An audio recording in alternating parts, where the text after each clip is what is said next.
دوستانم، روز سعید جمعه مبارک باشد.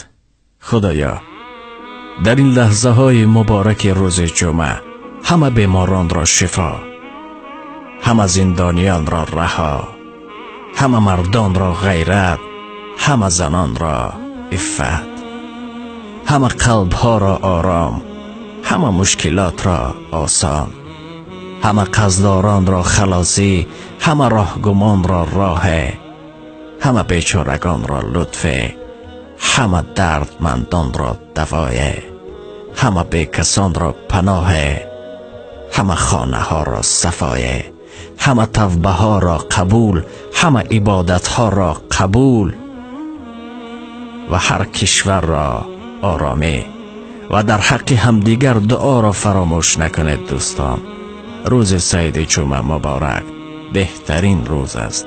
خدا نگهدار.